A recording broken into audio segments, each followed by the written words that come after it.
Ya, Saudara, target capaian vaksinasi terus dikejar Universitas Syah Kuala Banda Aceh. Setelah menggelar vaksinasi bagi pegawai dan dosen, kini Universitas Syah Kuala juga membuka gerai vaksin dengan menggandeng TNI Polri.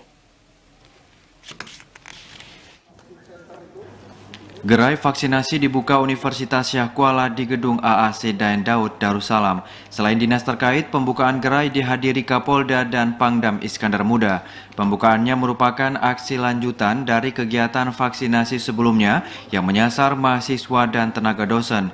Berbeda dengan sebelumnya, kali ini vaksinasi juga dibuka bagi masyarakat di sekitar kampus. Menurut Rektor Universitas Syah Kuala, kebijakan ini merupakan upaya mewujudkan herd immunity atau kekebalan kelompok di lingkungan kampus Universitas Syah Kuala.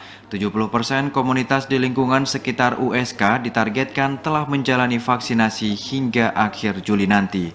Sebenarnya lanjutan hari ini tapi terbuka untuk umum ya, terbuka mahasiswa.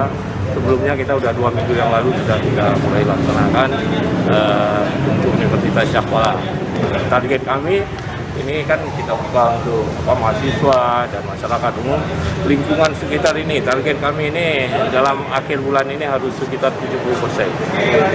Mudah-mudahan bisa kita laksanakan. Kalau ini bisa sampai lebih dari 70%, itu herd immunity bisa terjadi.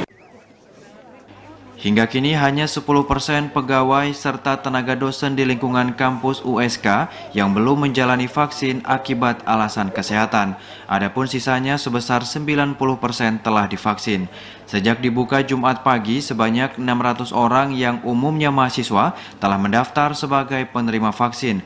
Antusiasme ini diharap mampu mengembalikan kehidupan warga ke kondisi normal. Dari Banda Aceh, Arman Konadi, TVRI melaporkan.